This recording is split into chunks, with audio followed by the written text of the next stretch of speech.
Hey, what's up soldiers? My name is GregFPS, the Zombies Extraordinaire. Before we get into the video, I do want to mention that I was flown out pre-release of Ancient Evil to play it early at Treyarch. Activision paid for my flight and hotel, but that does not affect the review of the map in any way. These are my honest thoughts. Ancient Evil came out last Tuesday, and I can already say confidently it is now number 3 on my list of all-time zombies maps. 1 is Mob of the Dead, 2 is the Eisendrache, 3 is Ancient Evil, 4 is Origins, and 5 is Shadows of Evil. Now, honestly, I don't see Ancient Evil changing unless we get another Black Ops 4 map to replace it, which I'm really hoping for, that Treyarch will even improve and make a better map than Ancient Evil, but it's definitely going to be really hard to beat. The overall appearance, design, Easter egg, buildables, storyline, wonder weapons, boss fight, and all the enemies all make the overall makeup of the map, and we'll be discussing each of these different topics, and then at the end I will give you my overall score for the map. When you think of an underground map, the first thing you're going to think of is this is most likely a dark map, and Treyarch actually proved us all wrong. There's definitely a lot of areas with the mirror reflections to make this map bright and also vibrant. It's just like they did on Buried. They were able to make it bright enough so it wasn't too bright, but also a little bit dark in certain areas, which I really did like, and I think they did really well with Buried, and they brought that over to this map without a problem. Now on 9, my favorite area was definitely the Greek area where we had the Zeus temple and all that sort of thing. So they were able to basically bring that over to this map as well. It's literally the entire Greek temple from 9, but now on a fleshed out version of the upper level on this map, which I really liked. You can obviously tell that they spent a ton of time designing everything on this map, and a lot of the sculptures are different and they change. And my personal favorite definitely has to be the huge sculpture in front of the Chimera ritual area, which is the knight and the lion, and the knight is holding a spear. It just looks amazing, and it looks really cool with the backdrop as well.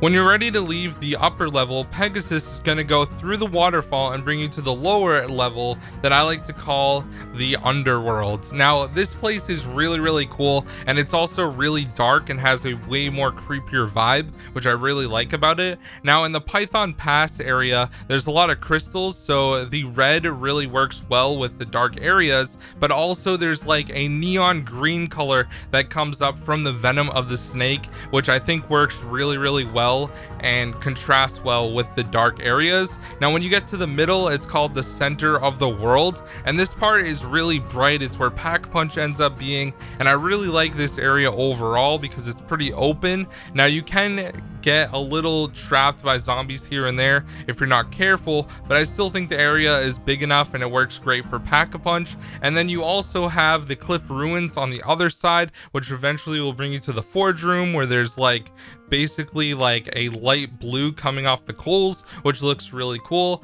Now my favorite area underground has to be when you're proving yourself to Charon at the River of Styx. It looks really cool and sinister as Charon's boat literally slowly goes by. Now in Greek mythology, Charon is basically the traveler who brings you across the River of Styx, so I thought that was really cool how they added that in with all the Greek mythology, and it just works really well.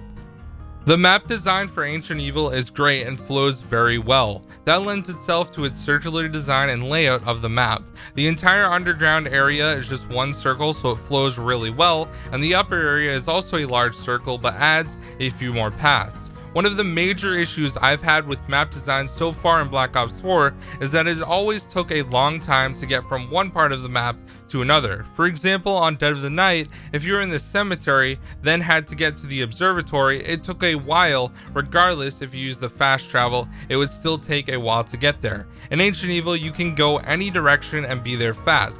I really like how Apollo's temple is the starting room. It is a good example of a starting room that is actually useful. Most maps don't really use the starting room much for anything. Constantly going back to do tributes, get the Eternal Flame Fire for a couple Easter egg steps, as well as rewards make it useful, but also a fast route to go from the market to the offering of the Adelids area where the sundial is. There are many maps that have useless areas that don't really need to be there. This map doesn't have any of those. You use the entire map for every step of the Easter egg.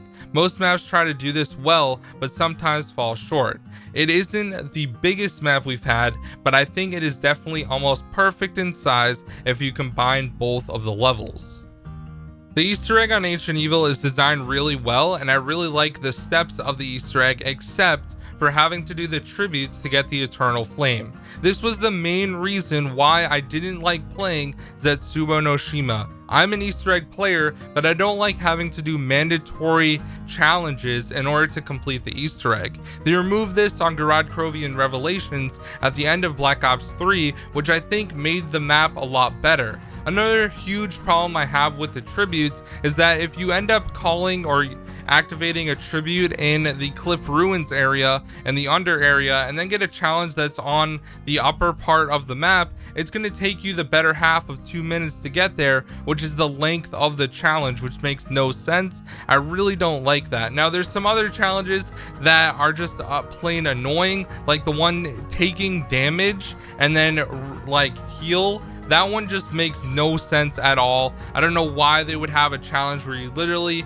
have to damage yourself. I think that's really stupid. And also, I don't like how some of the challenges just aren't balanced. Like, for example, you can get up to rare when having like you can go common and then rare by doing the one where you take no damage, which is an easy challenge. But then if you have like a use specialist weapon or get specialist weapon kills, for example, you can get all the way up to legendary from that challenge. So the challenges just aren't balanced accordingly, which I really don't like, because some of them are just really annoying, and having to go to a certain area on the other side of the map when you're trying to do the Easter egg, it just takes so long, and I really think that is the main issue. It just doesn't work well, and they're not scaled properly, which really irks and annoys Treyarch. It's time to stop with mandatory challenges. After the Eternal Flame step, you need to melee 3 different oil spills in different areas of the map, which is really simple. Then you use the chair on hand to go into a special vision and shoot 4 of the statues that have blue eyes. Then you need to throw the spears at cogs to stop them at the correct point, and then at the main cog to stop the statues in the middle area around the crystal. I do want to say that the screen shake feature when you complete each step is definitely a good indicator, because sometimes it is hard to hear a noise in a hectic area. You then need the Gaia hand to shoot the weeds in the offering of the Adelids area. Then it is time for another step that is a little annoying, which is getting the Geganese to use his shield attack to knock the conch out of the crystal. This part is a little annoying because other than damaging him, he usually won't do this right away. After you kill him, he will also drop the rod that you place in the sundial circle. The sundial step is fairly easy considering the game will automatically spawn electric zombies, but you can get easily overrun by normal zombies as well. After this is the defense step in the raw area. If you turn on the pull trap and use a Pegasus strike on the other side, it is fairly easy to defend. The Blightfather that spawns definitely disrupts the defense and makes it a little more difficult to defend the laser from the skeletons with shields.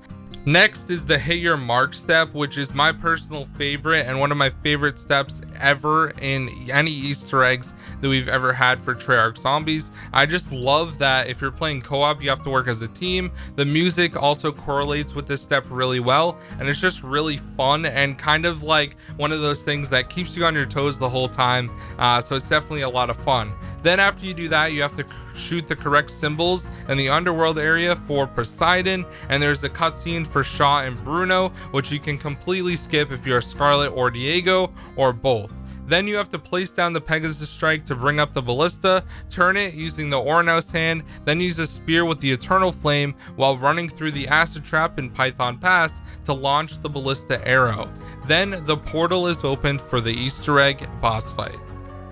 I know you probably didn't want a full Easter egg guide in a review, but that's always the way I talk about Easter eggs because I'm more of an Easter egg player than anything else. The great thing about the Ancient Evil Easter egg is there really isn't that much RNG besides the challenges in the beginning and also the 4 dormant hands that spawn in one of 20 different locations. This makes it a very fun map to speedrun. So far, many people have been going for solo records, and there have been a few teams attempting co-op. I've run it as well, and I really enjoy everything about it because it's really fun and you're always moving and it's really enjoyable and always hectic at the same time. As far as the storyline goes, it ends the Chaos storyline for now in Black Ops 4. We get to see that Scarlet is quite possibly a demigod, and during the Easter egg, Dark Bruno kills Shaw and then revives him with the Scepter of Ra to turn him as well. I'm glad that we don't need to specifically go on a fetch quest following Alistair anymore because that didn't really go anywhere, and the Oracle being Medusa reveal was kind of to be expected as she told the story of her sisters who have the exact same names as Medusa. In the outro cutscene, she took a bunch of knowledge from Scarlet which knocked her out completely, and Diego basically saved the day. Medusa then said she will open the library, which many believe to be the Library of Alexandria, which is in Egypt. This sets up the Chaos story pretty well for the future, and it was actually a great cliffhanger for the story. There was a lot of Greek mythology around the map as well. We learned a lot about Perseus, who is the zombie warlord we fight in the boss fight, from interacting with scrolls. You can also interact with all the paintings around the map, and the Oracle will tell you the story. There was a lot of lore behind a lot of the stories and environments as well, which ended up working out great and fit the theme of the map really well. The wonder weapons on this map are great. They are all unique and have a specific ability that is enjoyable. There are 3 levels to the hands, which are Fallen, Redeemed, and Exalted. My personal favorite is the upgraded Chimera ability, where it shoots down a beam of light. I would say the best by far is Karen, because it acts as a monkey bomb which attracts zombies and then literally disintegrates them into blood, and it looks really cool. The upgrades for all the weapons are fun, or at least for the redeemed hands. The Exalted Hands quest is definitely not worth doing it unless you do it for the achievement.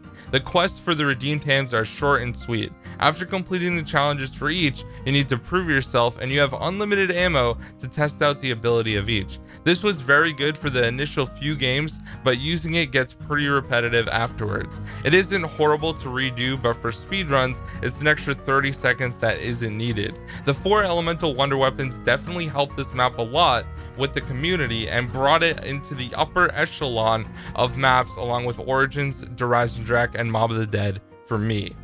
The new addition of buildables on this map are really cool. Once again, we got a shield, which was to be expected, but this time it has a spear. It is by far, in my opinion, the best so far we have used in Black Ops 4. It is really fun to use and also plays a very important role in the Easter egg. There's also a craftable equipment weapon, which is the Pegasus Strike, which will do an amazing job of clearing out weapons if needed and always comes in clutch. The only downside to this is that only one player in a co-op game can grab it, and then the only way for the other players to acquire it is from the box or from a challenge. The addition of Pegasus bringing you initially into the underworld area is really cool and something that never gets old. It's a lot like the dragon on Gorod and the Icarus plane on Mob of the Dead, which I equally enjoy the same. The enemies on this map are not bad. The Giganese are a fairly strong boss which you can kill with a charge of any of the specialist weapons. The skeletons are fairly annoying as the only way to kill them without them respawning is by getting headshots, and then the Catalyst and Blightfathers made a return. I don't find any of the Catalyst zombies causing much of a problem, and a Blightfather always spawns around 14, so if you're ready for it, you can easily kill it. The boss fight is a cool twist with Perseus and Evil Pegasus. I like how you can also recharge the specialist by going into the fire that Perseus throws. So far, the best method to kill Evil Pegasus is using level 3 chakrams. You should be able to 2-phase both the boss and the Evil Pegasus as well. After you deal half the damage to the horse, one of the 3 islands will be destroyed, and once you finish off the horse, the second island will be destroyed as well. Then you kill Perseus on the main island in the middle, and then you obtain the key, which Scarlet uses in the cutscene to free Medusa. Overall, I figured this map was going to turn around a lot of people for the game. I'm over level 550 Master Prestige and have enjoyed it since release, but I'm glad more and more people are enjoying the game now. The end of the Chaos storyline ended up getting more people interested, which I'm definitely happy about as well. I give this map a solid 9.5 out of 10, which is a very high score for me to give a map. I can't wait to see what else Treyarch has for us in the remainder of the DLC for Black Ops 4. Thanks for watching, guys. I'll see you in the next one. Peace out.